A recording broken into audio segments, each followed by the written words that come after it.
Welcome to today's video. Today I want to talk a little bit about a specialized force as used in the internal arts. Jin in Mandarin, called Ging in Cantonese. You know, this force is transmitted, or the conductor of the force is the tendon, the ligaments, and there are various stages of doing. So at the beginning stage, for sure, we need the ground. Later on, you can add the dantian at a higher level, even use almost solely the dantian.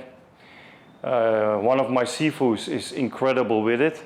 And yeah, his stomach is like a trampoline, you know, you can suck it up, even almost make your fist stuck, then bounce you away. You can do so much amazing things, and that is not strange after 40 to 50 years of intense cultivation.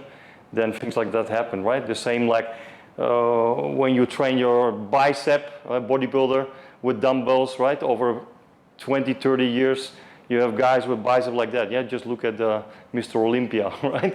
Even at the time without steroids, there's still a huge gain, right? So it is no wonder that when you do this special type of cultivation, yeah, that some body types develop a little bit of what seems like a beer belly or something, which it is not, okay? But anyway, you can see clearly the difference, right? People who are like that and really fat, and they hide behind Qi and internal martial arts, you can see it when it's real and when it's not. And you have even some masters, they don't develop anything. I know some Chinese masters with great internal force, and you don't see anything, right? And if you look at where the dantian is located, right, a few inches down and then inside, it is not necessary that it has to develop into something like that, right? But like I said, by some of my Sifus, right, they can make it disappear or let it come out, they can really play with it, which is impossible by eating a lot and drinking a lot of alcohol and having a fat beer belly, okay? Weight training, yeah, we don't want to bulk up and become super muscular. Of course, resistance training is necessary. I mean, the old masters did also lots of resistance training. But if you look at the weapons, for example, the Lukdinpunquan or the long pole in Tai Chi, there is a lot of resistance training right there, but it's different purpose than bulking up. And having said that, some resistance training, you add some extra muscle. As long as you keep the muscle relaxed, you will have some extra weight there, right? So it's beneficial. Yeah, the first step in internal martial art is to transform the force. That's the first step. So the first step is the transformation from Lik to Ging in Cantonese, or we say from Li to Jin in Mandarin. So the transformation of the brute muscle force to a more refined type of force.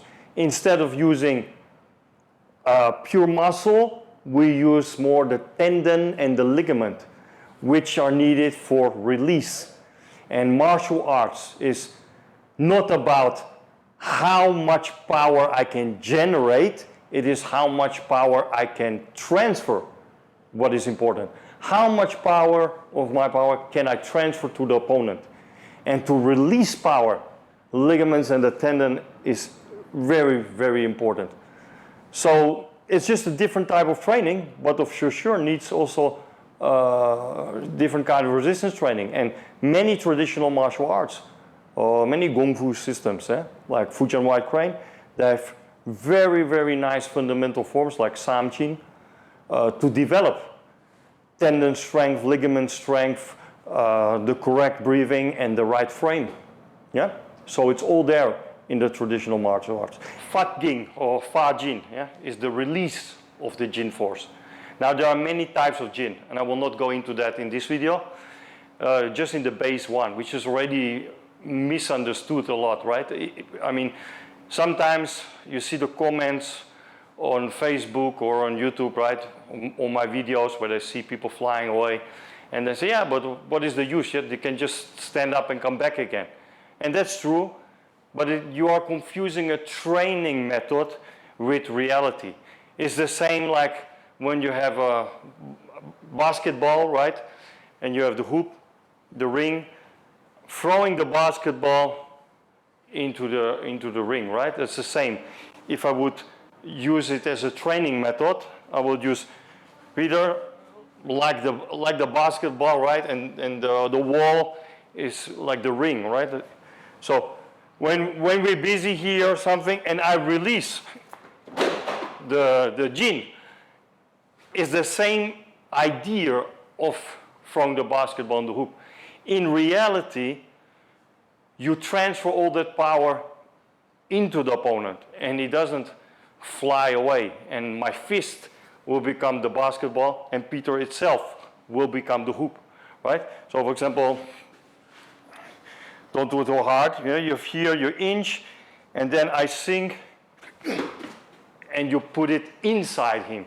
It's different than the exertion of force like that. But if you do that in seminars with all kind of type of people, then pretty soon your seminars will be quite empty. Yeah? One very famous Tai Chi master in the past, legend, right? The brother of Yang Cheng-Fu, Yang Xiaohou, was famous of having amazing skills, but he sometimes would hurt his students, and he didn't have so much students as his brother because of that reason, right? So yeah, that's it. So hope you enjoyed this video and see you guys and girls next week.